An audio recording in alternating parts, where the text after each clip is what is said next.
big with 2 G's. I'm going to repeat that. That's big with 2 G's.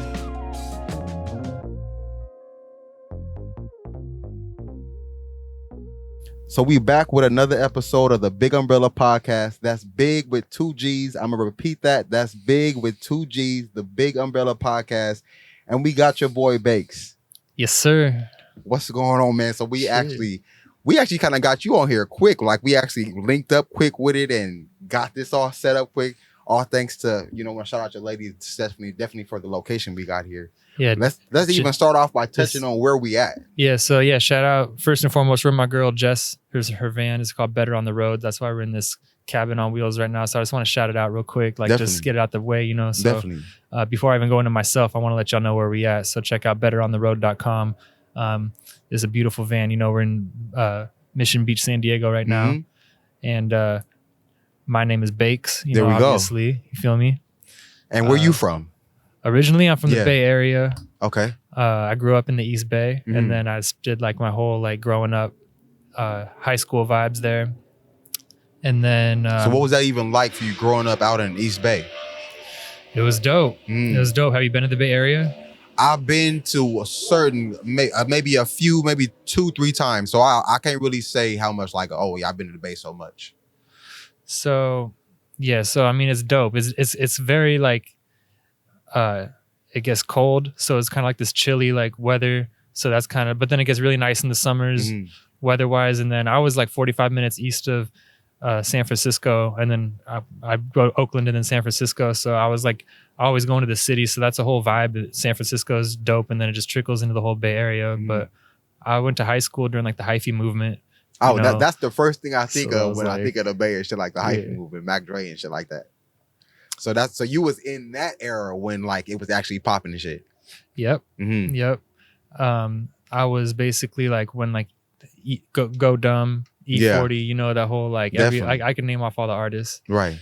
So that was dope. But I was always into East Coast hip hop too. My favorite rappers are Nas, Jay-Z, Eminem, that was my vibe growing up. Yeah. You know what I mean? So I kind of a mix because I was hearing the turn up, that cool going vibe. Hyphy, going but dumb. then I was also hearing people spitting, and the West Coast rap was cool too. I was just kind of taking it all in. Right. And I have when people talk about their favorite rappers, my list be kind of different. Yeah. I have people that don't get recognized as people's favorite rappers, but they really change the game in my opinion. You know what I mean? What's that list for you? People just no one talks about Fabulous. Oh man. Joel Santana, Royce the 5'9", who rapped with Eminem. Yeah. People kind of bring up Big Sean, but Big Sean's hella underrated. Right. Shit like that. You know what I mean? Okay, I see. And that's all low key Detroit kind of area too as well. I find that Detroit and East Coast is most my most similar vibe lyrically. But I really different vibes from everywhere. I just kind of be spitting on whatever I get on. With you growing up in West Coast, how did East Coast and Detroit inspire your music so much? I just like the tempo and the vibe and I guess I rap where people are saying something. So kind of the more lyrical, the more storytelling, the more witty, the better for me. It's to me that's ear candy. So it's more you not for the club hype. You more so want the message. Yeah, I mean everything has a time and place. Right. You don't always need to be in the deepest thought because there's chilling here by the beach is different than going to the gym, then waking up, then getting ready. Everyone's about to step out, playing some pre-party music, right, or after-party music, or what. It's just different vibes. But that doesn't mean that your style can't exist. We listened to some R&B earlier. But that doesn't mean you just can't still be lyrical and dumb it down. And to me, honestly, it's not even about the style. I know my style, but I be on some what are we talking about type vibes. What's the message? And it doesn't got to be a preachy message, but it can be a positive undertone to it. Everything doesn't got to be. In hip hop, especially because it's so negative, I feel it's always guns, drugs. I'm a fuck your bitch. It literally is. That's what it is. You know what I mean? And so I just feel I'm a breath of fresh air because I just feel intelligence is cool and you don't gotta be ignorant in a sense of like there's like so much knowledge in the world, like there's so much positive love in the world, like we don't gotta be spreading these low vibrations that keeps getting pushed to the forefront. You know, like the music industry just keeps pushing like the negative shit, and it's you can always find something for you, something positive, but I just want to be an artist that's like bringing light. If I just wanted to like be famous just to be famous, like I'd be going about it differently, but right. I'm trying to like really like not just like say something for me, like I'm trying to inspire people. Right. So what would you say your style of music is? Like lyrical. I say positive, but it could still be like hard, like super hard. Like I'll be rapping, but I just feel like what I'm saying is like gems, you know? Positive doesn't have to mean necessarily happy. I got songs where I'm like moody, like where I'm like, you didn't have the best day. Yeah, but we're not even like that. It's just like I'm trying not to like give people something like if someone's sad, I don't want to give them like a sad song to be like somber to. I want to give them something that's gonna like uplift them, but it still is hitting that frequency where you're still like, damn, I'm feeling this, but like this is making me feel better. That's like kind of the vibe I'd be going for. So it's just more like belief in yourself, like positive mindset, business mindset, very entrepreneur. Like I do everything myself. And I didn't even start doing music till I came to San Diego. So like I have the whole Bay Area like upbringing, but San Diego vibes, and then being like close to LA kind of just made for like this combo package that I am. So I just feel like I'm like kind of a melting pot of, because where I went to high school in the Bay was a super melting pot. Like I was going to school with like rich kids that were like from the town over, and then also kids coming in from like Richmond, Oakland on the bus, and then I was in like the middle, kind of like the middle class of the suburbs, but it was like just kind of like a melting pot school. So I was always around so many different, and I was always cool with everyone. I played sports, like, so I was always like getting, and I was into rock music as well too. It's like I was like Linkin Park. You was all over the place. Just like I know what's good. Like my mom kind of instilled in me like what good music is. It's like it's not even one thing. It's just like what's well made. Like you can appreciate like another podcast might be like you can just appreciate when someone is putting production value into it, and like the quality. So just like same with music, I just like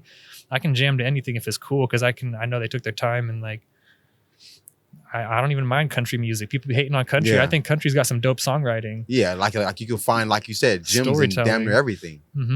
So what is that like? What even made it so that you were so positive growing up? What was it like growing up? Did you have you and your mom and your dad? Is that more so something that established you being so positive and that outlook on life, or what was that for you? Yeah, I grew up with my mom and my dad. They divorced when I like came to San Diego, so that wasn't until I was like an adult. 18 or 19 or something like that, or around there, you know. Was it harder to take a divorce as an adult than it would? Well, obviously you can't go back to say, oh, I don't know how it would have been for me at 13, but for you, what you think would have been harder to take it as a child than it was you taking it at 18? I mean, you're still a youngster at 18, but you're at 18 at that point. It was yeah, I mean, it's different because I'm older. I'm like doing my thing in college, and I still wasn't even doing music till like the end of college, but it was like probably harder on my younger sisters. I have 3 younger sisters. So, I mean, I wasn't really home for it, but stuff in life is like, you realize one is crazy. Like 50% of people get divorced. So it's just like, that's kind of a crazy statistic. So you really got to think about like, how are we going to make this last forever? And they had their own issues, you know, like everyone has their stuff. So, you know, I kind of like wasn't surprised, but at the same time, like they're kind of both happier, better off without it. So, you know, it's just like life gets like takes its twists and turns. It didn't really affect me too much, to be honest, I feel like, but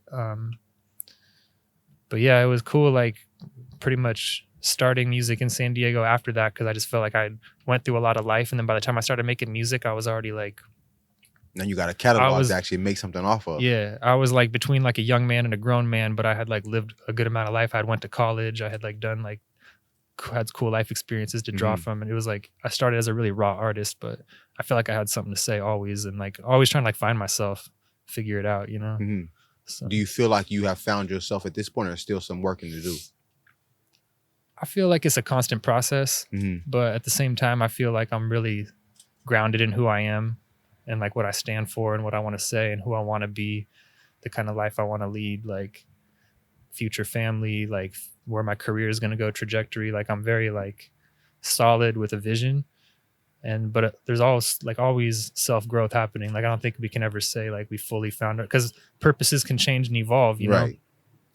In addition to making music, something else might come into my life that's like very like compelling for me to do, you know. Like you gotta be intentional with where you want to go, and then be open to like what comes your way as you're moving in that. You feel me?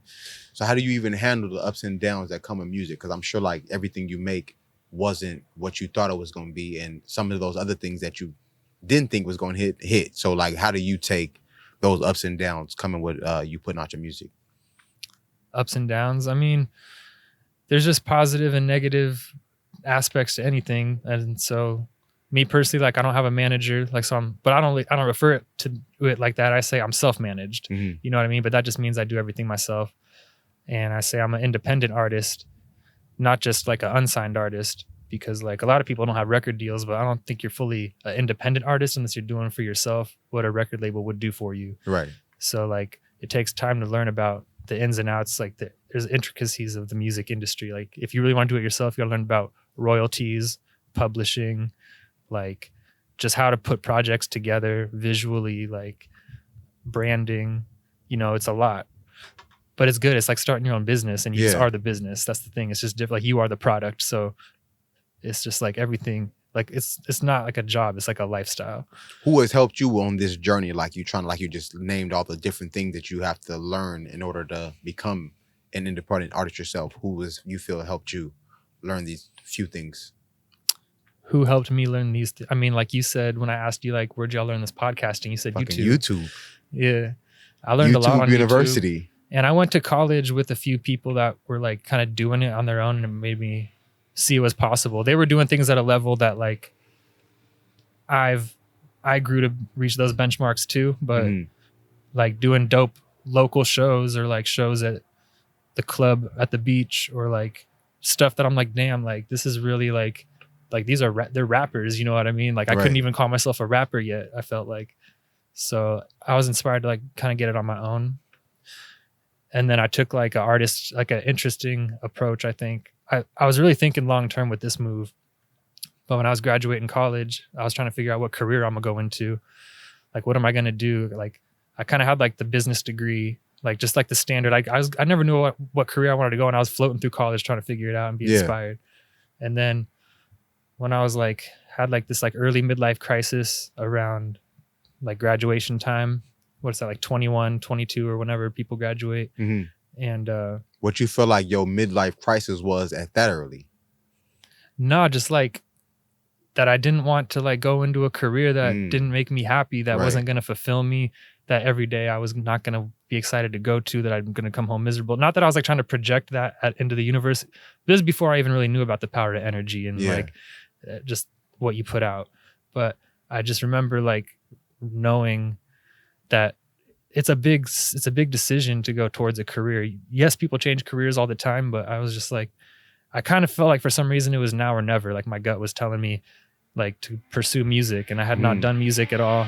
I was thinking maybe I could be more behind the scenes, like be a manager or like an A&R at a label. Since you was already going with the business route. Yeah, and I'm just more like chill, reserved. Like I wasn't really in front of the camera ever at that point. Right.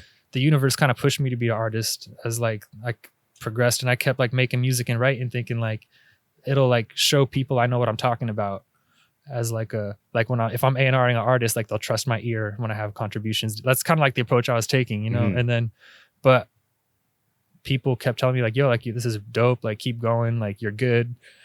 And I think I just didn't believe in myself enough. And I was like a very raw artist, don't get me wrong, but like I was very like, it was the only thing that I wanted to do. It was like the most intriguing thing to me. Nothing else was like compelling to me. Nothing was fulfilling me at the time. Just wanted to like learn how to make music and be an artist. And looking for a career, it's like you'd be trying to figure out, how do I be an artist full time? That's like every artist's goal. Right. So there was no music industry in San Diego. So I figured like the closest thing was like these nightclubs downtown. They book artists and book talent, and there's DJs and the whole scene that I was like, I knew nothing about. But basically upon graduating college, I decided I got a job at like this new nightclub that was opening up at downtown at the time. It was a hip hop club. And I got in there just like helping with like VIP stuff. And that was a whole new industry. I was learning like the nightlife thing, but I was there not to be like a promoter, not to like And at party. that point, you still weren't doing your own music. I was like just starting. Okay. Like I was just starting. I just knew I wanted to like learn more, do more. So I started working at this nightclub doing like VIP stuff, helping with like bottle service. And I was like, they were booking DJs. So I was always talking to the DJs, and then they'd book artists. Artist managers would come through. There's like entertainment bookers. There's just like, I was just networking on the music side I could in the city at the time. Right. And I was getting money and like putting that into buying my own studio gear, like buying beats, like investing into like my craft, you know, it costs a lot of money to make music and be dope, shoot music videos. Right. The production, everything behind production value, you know? And so, and then I also started doing like marketing for them, went to like a bigger nightclub, and like basically I've always been on some like marketing, social media, like branding vibes with these big like venues and brands. So that helped me build the Bakes brand, like with a vision, like just learning. Just the more you learn, the more you can implement into yourself, just being around it. Right. You know? The knowledge. These $1 million businesses, like, and they're having full on marketing meetings. You just start to implement that stuff yourself. And yeah, so like basically the nightclub closed down, and then I've been a full-time artist ever since. Oh damn. And so this is all you do. This is all I'm doing. And I do some songwriting for other clients, other artists. Yeah, like I've been getting clients online. If anyone wants to like book me to write a song for them, like an artist wants me to write a verse or a hook or a full song, just go to my website, yourboybakes.com, or hit me up on Instagram, you know. But also I'm starting a new business where I'll make like custom songs for people that want something cool, like a birthday gift for like your significant other, like a anniversary or a wedding, like a cool like 2-minute jam. Like you give me a bunch of information and I make like a custom. And then you make a song based off of the information they gave you. Which like people have been like asking me for that. So that's how I'm just like, okay, because I'm good at like doing like just themed things if I really focus. I've done like a radio intro for Jammin' 95.7 for Beto Perez and the Kid Reckless. They had this show called The Block Party, and I did this dope like freestyle intro that was super themed out, like 95.7 shout outs and stuff like that. So from then I just like was like, man, I can do things for businesses and for people. And I'm also trying to do more like jingles for like businesses or anyone that wants a dope like theme song. Like the Bakes is what's most important, but I just like, I'm down to have fun with it and just like explore my craft. Things I wouldn't say myself, I can say for someone else. Right. Or even like, yeah, like I've written for like other artists, rappers, singers, females, like just different perspectives is like, is healthy. You versatile. What brought about the name Bakes? Bakes. Well, my last name is Baker. So everyone always called me Baker from like playing sports. And I did like football and wrestling, and like everyone's always just like, yo, Baker. And even in college, people call me Baker. And then, so I was like, if I'm going to rap, I don't want to make up a name that no one's ever heard before. Like I've never called you that before. So I mean, I could do it, but nothing was like speaking to me. So I think, as I recall, this dude named Stephen Borelli, I'll shout him out. I remember him I was in a fraternity at SDSU, and you went to state. I went to state. Okay. Yeah. And so, and he actually went on to start this dope clothing company called Cuts. They're doing really well. But I remember he said like Bakes one day. Like it was just like, he kind of like named it to me. Like no one ever really called me that, but I just remember he kind of like gave me that. And for some reason it just like stuck with me. So when I decided to rap, I'm like, I'll go with Bakes, because it's like, it's not my last name Baker. So I felt it gave me at the time like a little more freedom to kind of be like an alter ego, but a little bit, but like still be myself. It's like an edgier me, or I don't know what I was like, not an inauthentic me, but like like I was kind of shy to express myself. Like I could really be who I want to be. Let me just kind of, just let me like let the walls down and just like be like creative type vibes, you know? So I just everyone just calls me Bakes now. What type of support you get when you even first started doing your music? I got good support. Mm-hmm. I mean, like everyone I ever showed it to was like, oh, like I hear potential. When I listen back on it, I was super raw artist, super like, you can tell that I had a lot to improve on, but you could also hear that there was some gems in there. Like I was always rapping. Like you could always hear like there was like a prolific, like there'd be some lines there like, okay, that was dope. Maybe the delivery needed some work, like, you know, like a cool like 6 or 7 out of 10, you know, but then like you get better and better. And basically like I never really felt like anyone hated on me when they heard my stuff. I always felt like it was hard to kind of get a little bit of support in the city because I didn't grow up here. So my fan base was just people I was knowing from like working downtown and people that I knew from state. So I mean I had a decently big network, but still it was like I just didn't like go to high school here, so it wasn't like I've always been just like kind of coming the up outsider and using social media just to express myself. Like I'm a San Diego artist, I rep it proudly. It's been in like all my music videos, but I'm really trying to touch people like around the whole country, of course, around the world. You don't want to limit yourself. I mean, like you said, you're a San Diego artist, but this isn't only for San Diego fan base. Exactly. Yeah. I mean, it's just for like people. Like I'd be on some like this like actually like my girl whose van that we're in right now, her name's Jess. Like I'm shout that out again. Better on the Road, betterontheroad.com. So she like had this conversation with me because I was like, I do feel like people always try to box me in. And people are always like, what kind of artist are you? Oh, like you're a lyrical rapper. And then there's like the stigma that like lyrical songs don't go in the club. Right. And then there's like, oh, he's a conscious rapper. So like, you know, he's like not lit or like whatever. Like people's just like kind of stereotypes. Like if you say you're this thing, then you're not making hit records in the club. Like no one ever said I was like whack by any means, but people would say like maybe like I wouldn't fit in a certain area. And I always felt like people just haven't seen enough from me because I do like all these different kind of beats and vibes. So like I'm down to jump on anything and just be me, but that was always in my head, like let me show them something different.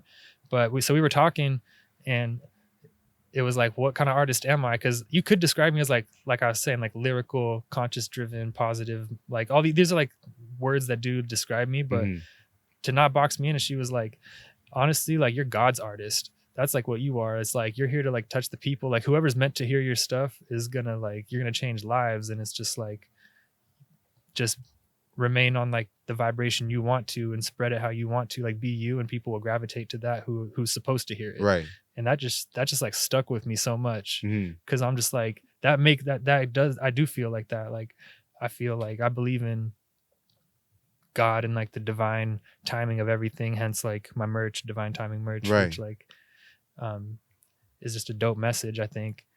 And yeah, it's just like I'm very very glad to be like a vessel for like the higher power. Like I let it come through me. And yeah, so I don't really think I can like be categorized. I think I could be given some hashtags or something like that, you know, not even labels, but like you can put some like hashtags on me, like what I do, but that's not like all it is. And like, it's for everybody. Cause you're more than just one thing or three things at that. Yeah. You can say like real hip hop. You can say lyrical. You could say like, you know, there's a few things that like do work, but like the goal is not to like be on some so preachy that I don't even want to go over anyone's head. Like I'm trying to be intelligent, but still like digestible. Like even if for everybody to understand it. Yeah. Someone listening to like a more simplistically lyrical artist, like not even to say like whack, just like if there's levels of lyricism, I'm like a top tier lyricist. So there's like levels below that an artist can reside on and still be dope. Cause it's like bounce, melody. Like there's just like, there's different things that make a song cool. Like me, I'm just more like lyrically driven. And of course the beat's got to be crazy. Like I'm very particular on production, but I just think that lyricism can exist everywhere and it doesn't got to go over people's heads. I still feel like even if you're not like in the mood to hear a lyrical artist, I still feel like you'll be like, oh, but this is dope. Like I just think there's like a lane for that. Exactly. What created the pivot where you felt like, okay, I'm gonna really start taking this music shit serious? Because like you said, I'm doing this full time. So it's like, that take a lot for somebody to even say, this is what I'm gonna be doing to make money. I mean, it's just been building my business pretty much this whole time. Like been releasing music for years. So you get to a point where like there's quarterly royalties on it. And then you actually like, that's something like I want to educate independent artists on as well. The knowledge is out there, but I've done it myself. So like even like there's artists that are always like, how do I get paid on my music? They just distribute it and get like their distribution money from their songs. And they don't even, there's like 2 other streams from the same music. If you register your music the right way, there's like publishing royalties, there's songwriting royalties.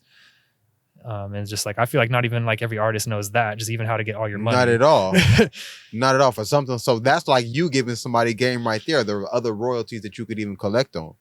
Exactly. But so what you said, the songwriting royalties, you would have to have written that song. Yeah. I mean, I write all my own songs. No, yeah. For you personally, yeah. But for those who don't know, obviously you can't get songwriting royalties. It's arranged. Mm-hmm. It's just like, what the songwriting fee is, what the back end percentage is. That's just negotiated, but there's definitely royalties on music that gets streams and plays. And then I'm working, like I haven't gone on tour yet, so I'm hoping to go on tour soon. But when you're on tour, there's that show money that really elevates things a lot when you're getting booked in bigger venues. Of course, every independent artist wants to do big shows, every artist period, but that's the goal when you're trying to get these shows, is like you want the biggest ones possible. 1,000, 2,000 people plus venues at least, you know what I mean? Have you been able to go on any venues like that yet? Yeah, I opened up for A$AP Ferg at a big nightclub in San Diego like years ago, a handful of years ago, kind of when I was like really on the come up. I had some songs on the radio and I was getting some club plays from DJs, loving the club on like few club bangers I had dropped, me and like some collaborators I used to work with. And so they were like, Bakes can open up for A$AP Ferg. And then actually it was just like a solo show. I didn't even bring anyone out that show. Oh, damn, that was just you. And it was a packed club. It was like 1,200 people. It was like a packed club. How was that performing in front of 1,200 people? It was crazy. Crazy. It was my first time being in front of that people, period. Like standing up there, let alone rapping a full song, 3-song set. With DJ Amen, who's like the head DJ in Young California. And that was like, because he was like the DJ that night. And so I'm rocking, he's a legend. So I'm rocking with this legendary DJ. I thought I did really well. I had like a fresh all white outfit on. I remember it. You remember the fit. Yeah. And the crowd, like I just remember like looking out on waves of people, like a sea of people. And my biggest thing is like remembering my lyrics. Because like I feel like the only thing to ever be nervous about is just like forgetting your words. If you know what you're going to say, and if it's like that mental memory and that muscle memory is there, I don't think there's anything to worry about. You just got to do you and be like in your flow. I think that, I don't really get nervous.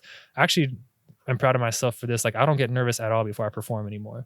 And I used to get butterflies. Like, I mean, I'll get like a little bit of like the natural butterflies, but it's not like I'm like nervous and anxious. I'll be like kind of like excited and ready type vibes.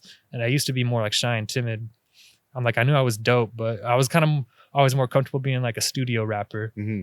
Not having to really be out in front of everybody. It's like 2 different things, like studio recording and performing on stage. It's like literally like, it's not even comparable. It's like 2 different art forms. So you really got to actually master both, I think, as an artist, is like learn how to really vibe in the studio and just make quality music. And then like on stage, give people like a real like eye contact and like clear vocal performance, like good energy. Like I think both are so important.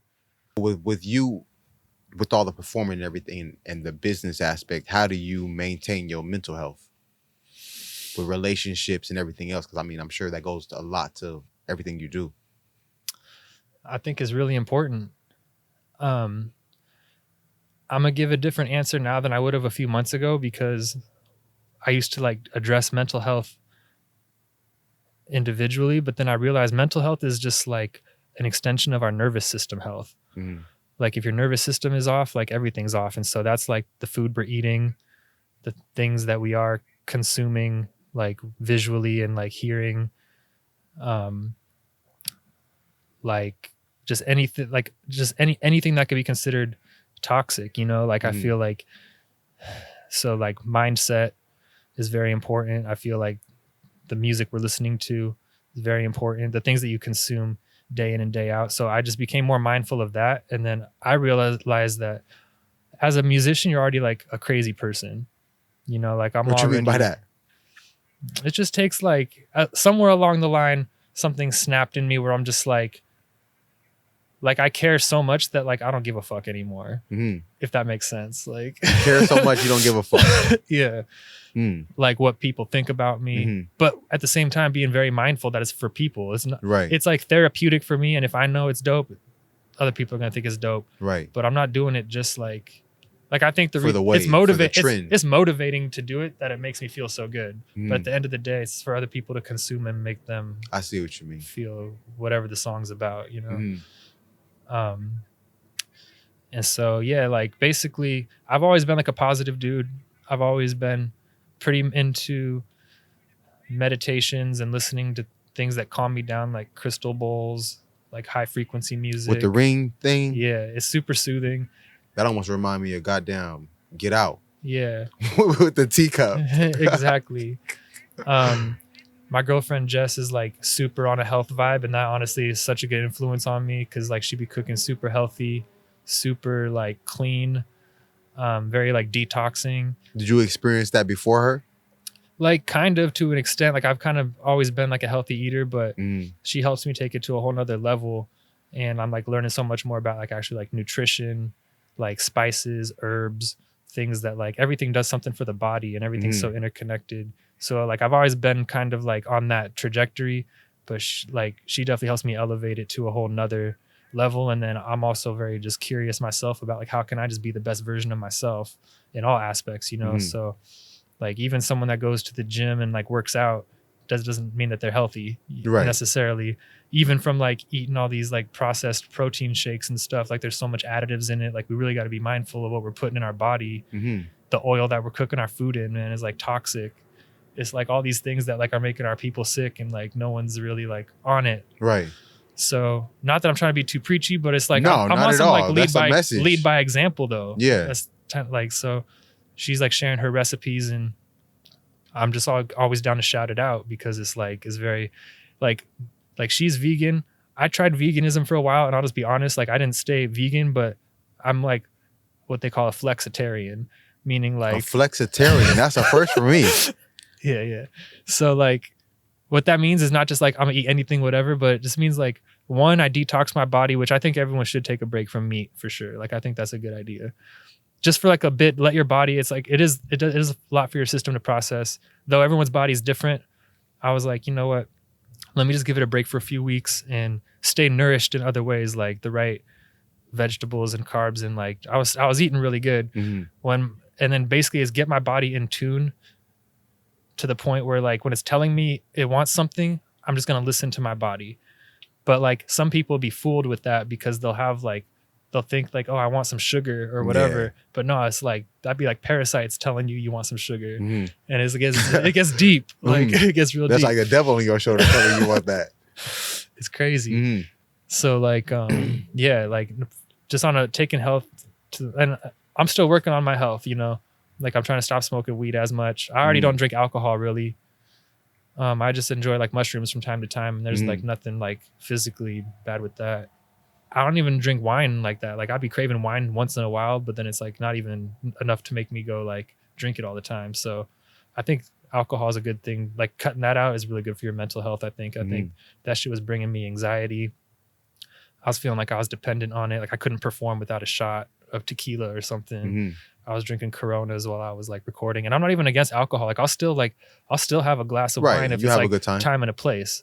But it's just like it's never been my drug of choice. But I feel like for some reason I just like leaned on it, and then I took like a 2-year break from it, and I just had to learn like that ultimate courage of like performing without a buzz, you know, or without an alcohol buzz rather, and like not being hungover, not spending money on alcohol. I could spend it elsewhere.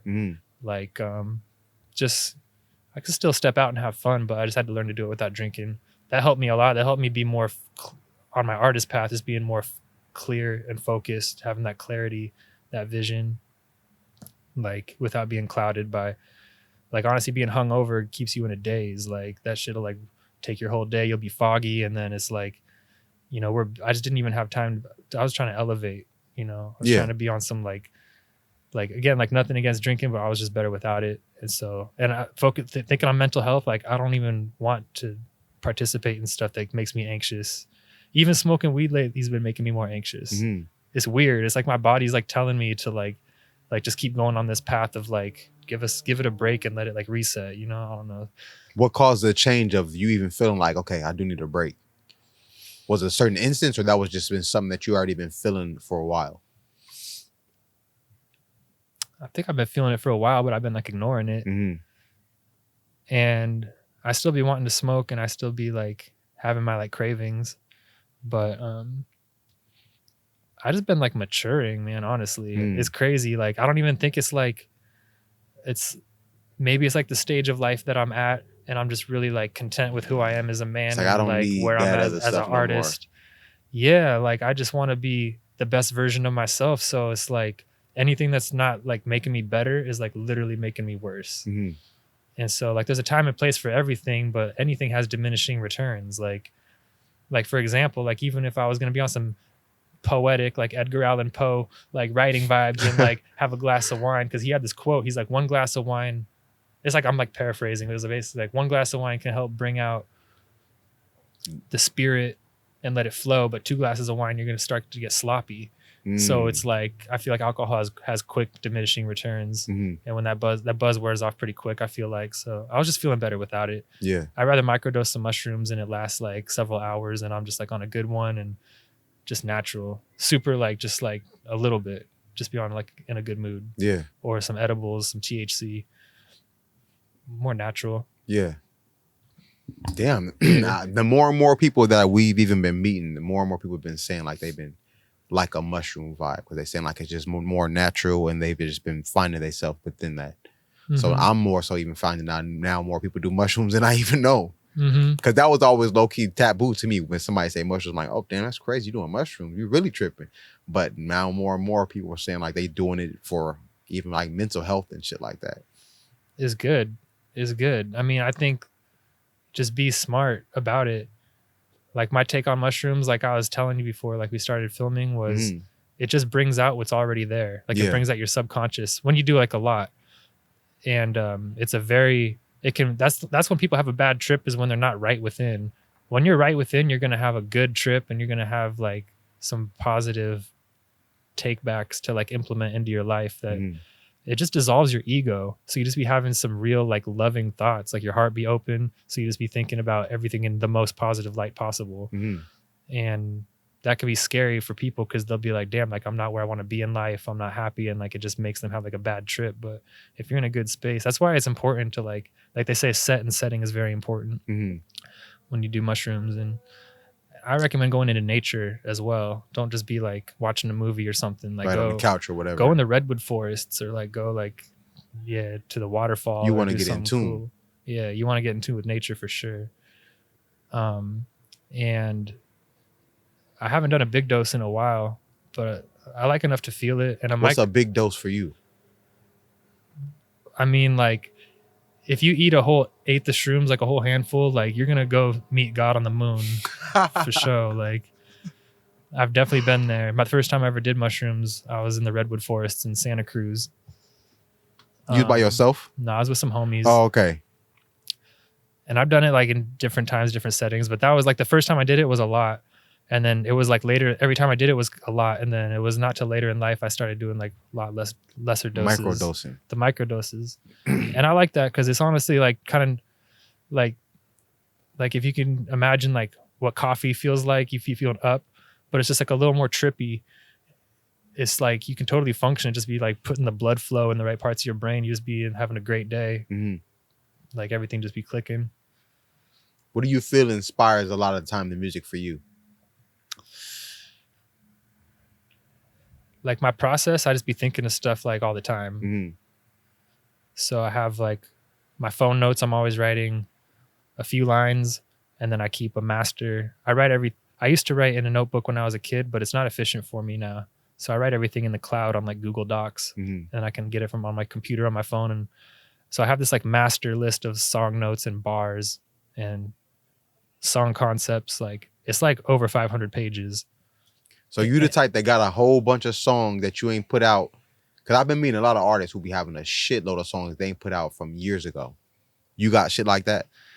I have like bars for days that like when I start writing songs and I'm like listening to the beat and I kind of get my initial ideas, and then I have a list to turn to of like things to pull in, whether it's like, oh, this is a dope concept that fits the beat, or like these bars fit. Like once I know what I'm talking about, then I can like kind of keep it thematic, because whatever's on my mind, I'll write it. It's like a master list of like raps and like bars, like just like 2-liners, 4-liners, half verses, like chorus ideas. Like, so it's basically a start of something that you still have to finish up. Yeah. And sometimes it's just like what I'm hearing, like when I'm driving, I'll be listening to other people's music, and like if I like the beat, I'll just start like kind of like doing my own thing, voice writing stuff while I'm driving. Like it's just throughout the whole day. And then I have writing sessions, and where I'll just like sit and I'll just pull from my list and my songs. Like I'll be working on a bunch of songs at once. Like I'm working on a new album right now and I have a bunch of music out, but my workflow is basically write it and then record it. So I don't freestyle it. I make sure it's like written, memorized, and down solid before I go in and I lay it down, and I record myself too. So I'm like, it's all like in-house. I'd be like in my studio vibing, pull up the session on Pro Tools, like hit record, turn around, like spit my verse. Do I like the take? Maybe redo the take, move on. Like, and I'd be recording myself. So I would love to work with an engineer. I'm always down. I have, but for the way I function is like whenever I need to record, whenever I want to record, like I'm able to. It's a luxury. So I don't got to be on a studio time. I don't got to be like, it was an initial investment, but and I outsource some things. Like I record myself and then I send my session out to get mixed and mastered, my engineer, but I just be recording on my own time, just vibing. Are there any artists in San Diego that you've been working with or want to work with? I mean, I'm down to work with anyone that's like saying something. I really don't know of anyone that's on my vibe. I feel like I kind of stand out in the city, like with just like the kind of music, the kind of beats I pick, the kind of music I put out, the kind of artist like I am. Like, I feel like I'm for everybody, but I don't know anyone that's exactly on my vibe. Cause I would say like another person like rapping, like on the caliber I'm rapping, and then we can do some back and forth or whatever. I would love to work with some singers, like some dope female singers, some dope male singers. Like I would love to, like, I love that vibe. Especially like my style with like a dope female singer that has like just a cool, like the vocals, just like, yeah, that melody I just think that's always a cool mix.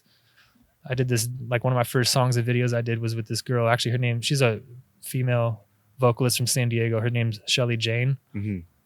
She's an engineer too. And she sang the hook on this, it's like this weed banger called Who Got It? And it was dope. It's like a classic if you're like a Bakes fan. Like it's not really out anymore, but it's like the video's on YouTube. Yeah. And it was dope because it was like my style, very like da da da da da da da da. Like I'd be rapping, and then she comes in just like on some "Who got the kush tonight?" Just like on some, yeah, just levels it out, cool. You know, yeah.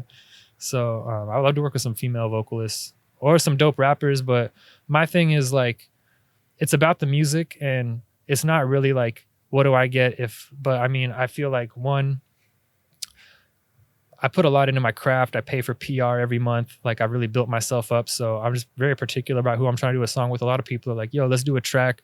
Let's do a song. And one, I don't want to be like, okay, well, here's my feature price. I don't want to like throw that on someone who's like the homie. So I kind of just like let it go, but I don't really pull up either. And it's no shade, but it's just like, I just feel like I just always wanted to be respected for like, not like for my accolades, but like for where I built myself up too. So it's like, that's like with venues not wanting to pay for performances, like what artists are worth from like other artists, just thinking like anyone can do a song with you. And it's not that I wouldn't do a song with anyone dope that I believed in, but it's just more just like, come on, dog. Like we have completely different styles. Like you're rapping about strip club music and you're like, yo, let's do a track. And it's just like, I mean, if you're, like, I need to bring artists into my world. I feel like there's no other artist that's like doing what I do. Like I'll be like, okay, like here's the guidelines. Like you can't really cuss that much. You can't talk about killing. You can't talk about like bad drug use. You can't talk about pulling someone else's girl.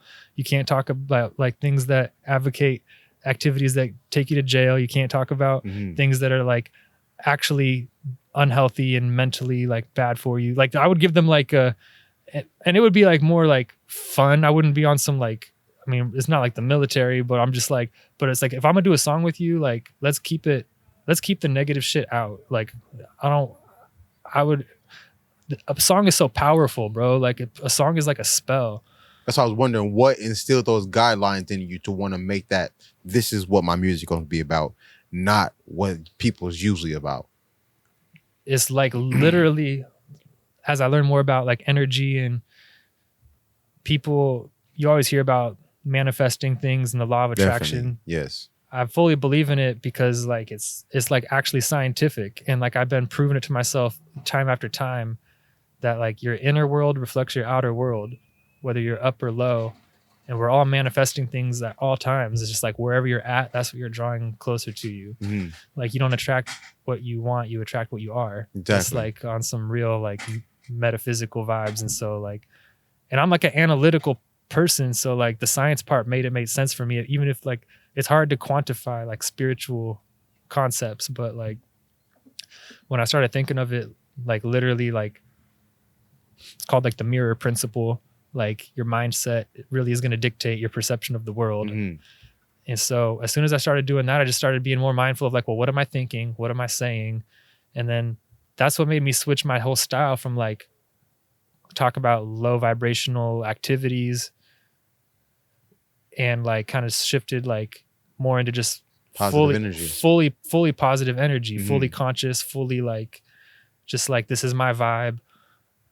And, because the other music wasn't feeding my soul, it was like, I was not talking about anything. Mm-hmm. And not only was I not talking about anything, I was talking about shit that was pretty bad, nothing too bad, but just stuff that I'm just like, yeah, it's not even really me. Right. You know? And so think about like journaling and like writing down your affirmations. And like they say, it's very important to write your goals down. Yeah. So think about what a song is. Think about it like, how much time do you spend writing the song, thinking of it, saying these lines over and over, making it fit like 100 times, like hella times. Then you record it, or then you memorize it, saying it, and then you record it. Now you're saying it over and over and over again. And then you're putting it into the world, promoting it, and then you're performing it live. It's like the ultimate affirmation. Mm. So it was like the more I started rapping about believing in myself and succeeding in where I want to be, it's like they kind of started to like unfold. Not because I was like doing it with that like expectancy, but just knowing like the energy you put out is what you get back. And like I'm trying to be on some like inspire people. It's not for the clout. I'm about marketing and I'm about reaching our fan base and the people that are supposed to hear it. Right. But like that's different than just like jumping on whack trends to get hot. Exactly. I equate my style to like a slow cooked meal, and it's not like fast food. It's going to take some time, but it's going to be good.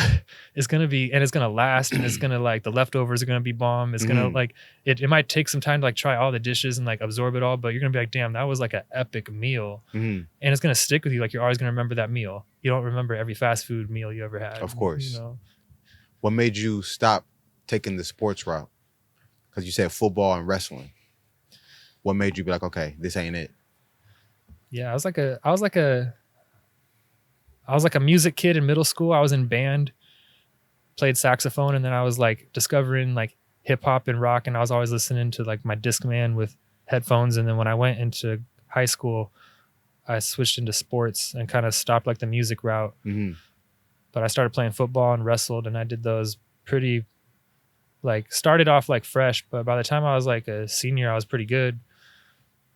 But I mean, I definitely didn't feel like I was going to play football in college, or that I just never was like, I was good, but wrestling was kind of more my sport. And then I was like, I don't want to wrestle in college, or felt like, not that I couldn't, but I actually had gotten injured my senior year. And I was just like, my heart wasn't in it, like to go all the way. I'm not trying to go to the Olympics. Like there is no, right. I wasn't trying to go into MMA. Like, so I knew you just didn't have a passion for it. I knew I was going to college for regular, and I don't even think there was a wrestling team at SDSU anyway. So I don't even think it was really in the cards. I'm actually been kind of craving like rolling around a little bit and getting back into some just like classes, just because it's like great workout, and I love like just the grappling aspect of it. But I was never like I was just like, I felt like I wanted to get out of my hometown and come to college, So I was very adamant on like not going to community college. So I came to SDSU, and then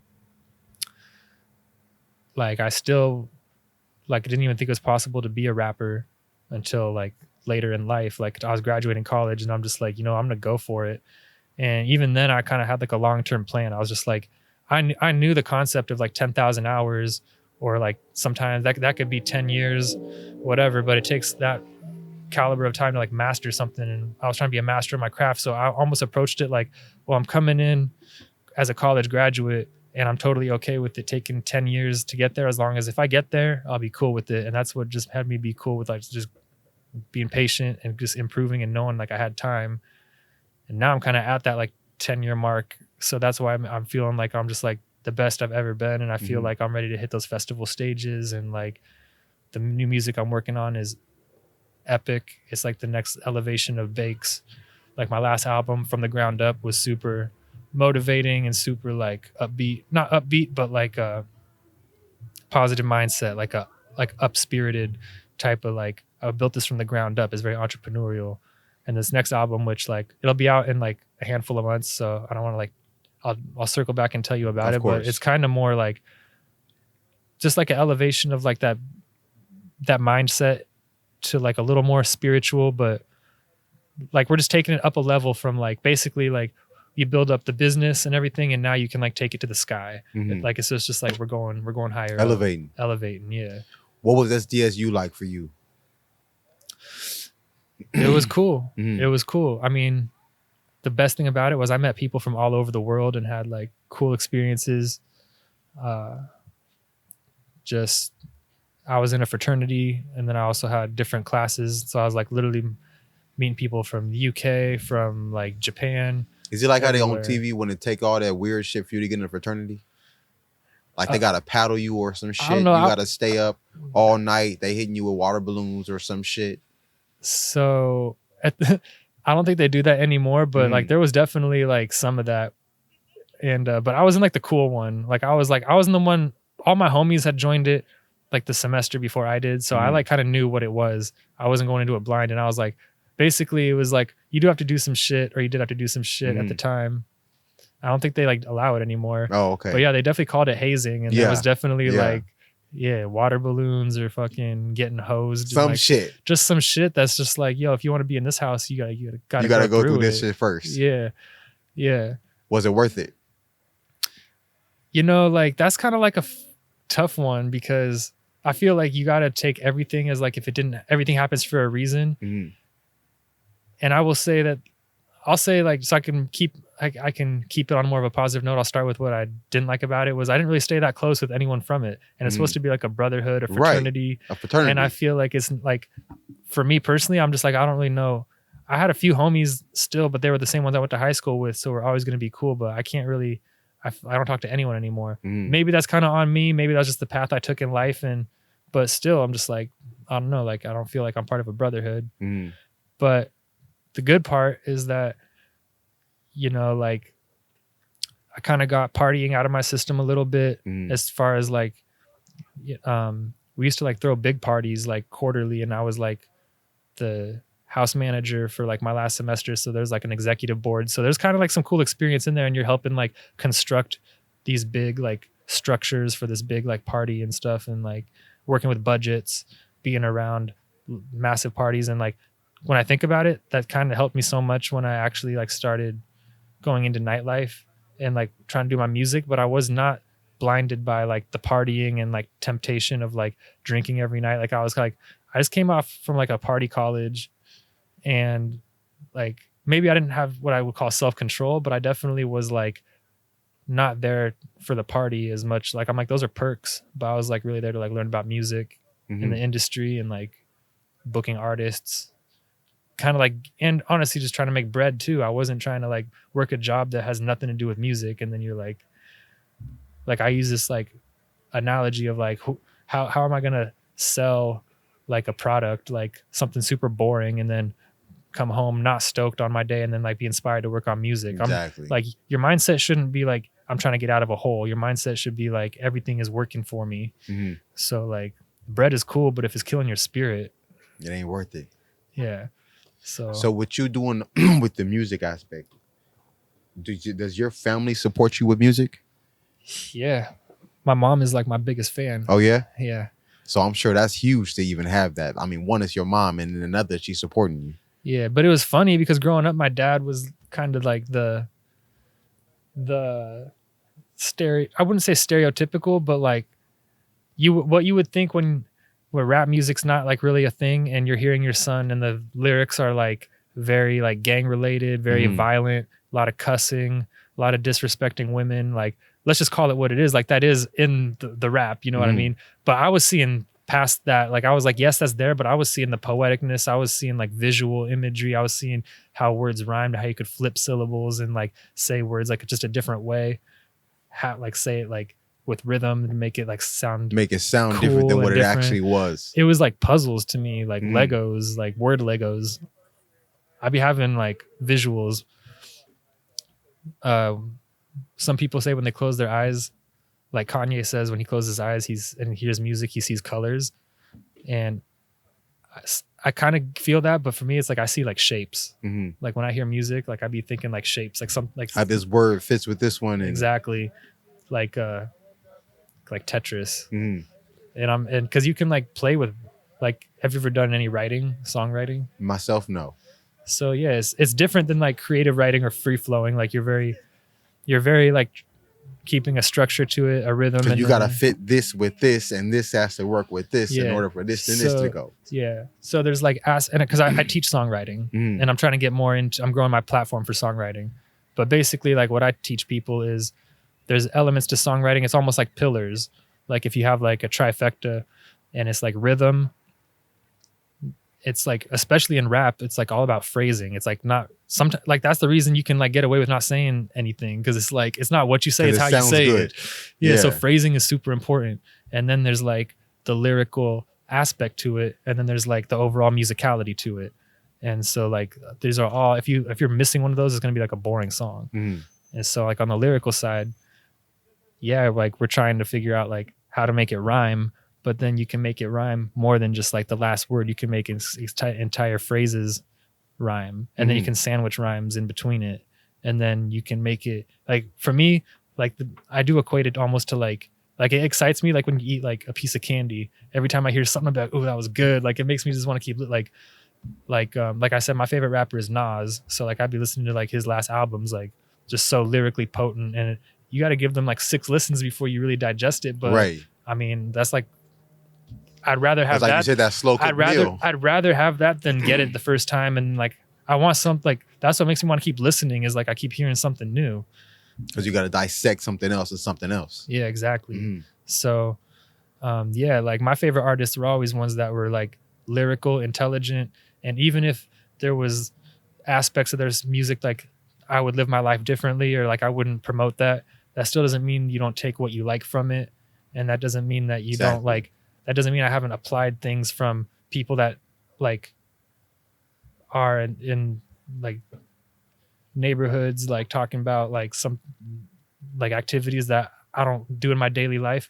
That doesn't mean that I'm not listening to their music and being like, damn, this shit is hard, because I like, they're telling their perspective. Even if you just take away the fact that they're showcasing their perspective, it just helps you analyze yourself. Like, how do I show my perspective? And then of course you got to respect people's like lyrical ability and like just artists, bro. Like artists with different styles shouldn't be pitted against each other. And I'm not even against artists that are saying like negative things. I'm just like on some people aren't even tapped in with their highest self yet. Like they are, because obviously to do music, you have to be like channeling that from somewhere. But if you're just going to stop at talking about low vibrational things and like not really trying to elevate your listener and like bring like a positive change to the world. I'm not saying everyone's got to be super revolutionary, but music did used to be revolutionary. Like if you listen back, you wanted to get a message out. Bro, like me and my girl were watching the Woodstock documentary. I was showing her. It was this 1969 huge festival with like 500,000 people there, like something incredible. And it was during the Vietnam War. And so it was very like politically charged, and like everyone was anti-war, and all these artists had something to say that was like anti-establishment, anti-war. And there was like 500,000 people like singing right along, saying like, Uncle Sam send us off to Vietnam. Like, I'll see you in the clouds. Like basically like they were sending our men off to die. And there was like, not saying everything has to be politically charged, but you know, the whole cancel culture now, the whole like, it's like you really have to look for someone that's like trying to say something. And I feel like because what gets promoted is the stuff where you're like I said, things that keep people more down than keep people up is what's pushed to the forefront. And artists take that route too. They're like, I just want to blow up, or they don't viral, or like, yeah, people should just read more books. I feel like if you're an artist and you're just being yourself, expressing yourself, like I feel like I'm the same person on a song that I am in real life. Like I'm always seeking knowledge. Like I'm intelligent in a lot of areas.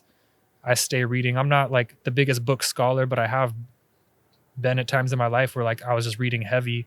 I'm trying to be on a chapter a day consistently. I try to like, that's my goal as far as like my daily routine. Like I'm still like trying to dial that in, but every day making sure I'm handling things I need to, like definitely reading is one of them. And so like that comes across in the record, as well as like being disciplined, staying healthy, actively eating healthy mindset, staying creative, working on music, staying tapped in with like the people, what's important in your life, the people in your life. Like just like these are the messages I'm always evolving what I'm talking about, but like you see the vibe I'm trying to give people is just like that's the contribution I want to give through music. I feel like it's my gift, and I feel like it's like my instrument. So I'm here to say something, but not just something, and not just like my ego thoughts. Like a lot of people, I feel like they speak through their ego, especially when they're making music that's like, look at me, this is what I'm doing, I'm flashing. Like, I mean, and we all have it. Like I like to go to the club and like show off like my dope fit, and like it's a vibe. Like, but it's just like, what do you want to be known for though? You know what I mean? Like I'm not trying to leave a legacy that's about me, but I'm trying to like leave something in the world where people like I would love to create a new, help push a wave of hip hop that's just more positive in general. Cause hip hop's still the most popular genre. But if you ask a lot of people like about hip hop, is like, they always kind of say like, yeah, I like hip hop, but I just feel like kind of saying the same thing that they were saying like so many years ago, but it's even worse. Like now it's like the killing, the drug use, the like not only not respecting women, but like women not respecting themselves. People just not respecting themselves, period. Just like like literally, like if I had a daughter, I would not want her to like be listening to any of this, or my son. And so I just be like, damn, like what can I make that something they can listen to? Yeah, like what? Yeah. Because you can listen to Lauryn Hill with the kids in the car. You can listen to some Nas with the kids in the car. There's like definitely gems in there, but even some artists that are halfway there, you still got to be mindful what songs are okay. And, you know, like, I just think that there's a lane for someone to be doing what people like in a Jay-Z, a Nas, like a lyrical artist that's also, I would say, mainstream, because those artists are mainstream. But I just feel like I represent, like there's no artist that I feel is just like me. So I feel like I'm my own little superhero in this universe that I can exist. Like, yes, I'm like college educated, but I didn't let that define me. I've been chasing my dreams to the fullest. I'm literally like trying to inspire people to follow your dreams. Like if I can do this, you can do this. Right. You know? And I do think I have a cool mix of like half Bay Area, half San Diego. Just in like my growing up, I feel like it's like, it's more than just that California love. It's like, I always say this. I say the Bay raised me and San Diego made me. But it's like such the truth, because it's like when you're growing up, you're soaking things in that Bay Area culture is so intricately like woven into me. Right. And as you gotten older out here in San Diego. Like it's more sunny out here. You know, the weather, the vibe is different. Right. It's more paradise. And I've always been like a chill person anyway. So San Diego's my vibe, but I feel like I just have like an edginess to me from growing up in the East Bay that I put into my music. And I just grew, like when you're growing up, you're listening, like what you listen to a lot, I feel like kind of helps shape you and mold you a bit. Definitely. So I was always listening to like lyrical artists. And I always felt like I was like a smart dude. Like I felt like if people met me and then I played some music that I was like not talking about nothing, I feel like they would just not, it wouldn't even make sense. That's why I was just like, let me just express myself in the most authentic way. Right. Yeah. So while we still got you on here, is there anything that you would like to shout out? Anybody you want to shoot out, like any your album that you got coming up, anything? Your socials, it don't matter. I mean, basically, if you type in Bakes on any of the music networks, the music streaming platforms, Apple Music, Spotify, YouTube Music, if you just type in Bakes, I'm the first artist that'll pop up, but you can find me like on my website, yourboybakes.com. My social media is at yourboybakes with an underscore. And my email is bakesmusicpublishing@gmail.com. So anyone can tap in with me. I'm San Diego. I didn't even get to shout my merch out yet. I wanted to give you the rundown on this. You're going to have to do that. Yeah, we got to do that. Yeah, you're going to have to run that before you even end this. Yeah, exactly. So actually, before you even end it, you might as well run that down. Yeah, exactly. So I had a song called Divine Timing that did really well for me. And divine timing basically means like everything in life happens for a reason. Like if you believe in divine purpose and divine guidance and synchronicities in your life, like things aren't just coincidences. When you'd be like, that's crazy that happened, and it'd be like, it's for the better, but you just be like, okay, that you would like almost attribute it to like mini miracles maybe, you know? Right. And so divine timing is very real. I've experienced it so many times in my life where I'm just like, things just click, just happen, like, and it was clutch, and it just really allowed the next step of my career to unfold. So I made a song called Divine Timing. It did really well for me. It's got that dope message. So we did the merch capsule off of it. So this is the Divine Timing capsule. So I got 5 styles. So I got the black hoodie and the mint green t-shirt. It's like an Angels vibe. You can see it's like got like the Catholic, like Sistine Chapel vibes, Divine Timing. Okay. So a black hoodie, mint tee, and then I got the roses design. So I'm rocking the white hoodie. Yeah. And then we got the black long sleeve and the pink short sleeve. Okay. And so I'm gonna let you guys grab whichever one you want because I got all XLs. But definitely. But yeah, my size. So I'll pull up in San Diego if anyone wants to just tap in with me anyway, and just like, you know, I'm kind of on some like I have a price that's like if you want to show love, but like I'd rather like just whatever you got. It's just like, bro, like I'll take that because I'd rather you want to show love, you want to rock my stuff, like let's figure something out, you know. Exactly. So I'm down to pull up in San Diego. I ship all around the country. Like I got people in the Midwest rocking it. I'm sure that felt good. It feels good, man. Nebraska's rocking it, Texas rocking it, Florida rocking it. Definitely. Yeah. So yeah, the Bakes Divine Timing merch. This is actually my brand, so it's the Bakes brand. So it is artist merch, but at the same time, it's like you could, even if you didn't know who Bakes is, you would still think this is fresh. Right. Like it was really important for me to make some dope streetwear that I would rock, and then that might even make me go check out the artist. So, and it shouts out San Diego too. If on the sleeves it says what does it say? San Diego, California. Yep. So it shows love. And yeah. So I mean, the Divine Timing merch is like I've been pushing it. It's been out for a handful of months and it's going crazy. So I got plenty of it. I got all sizes. Definitely. Yeah. So that's a wrap. It's another episode of the BiGG Umbrella Podcast. That's it. Yes, sir. Appreciate it, dog. Good looking out. No doubt. No fucking doubt. Let's get some tacos, nigga. Can we really get some tacos? You trying to get some tacos? Let's get some tacos, nigga.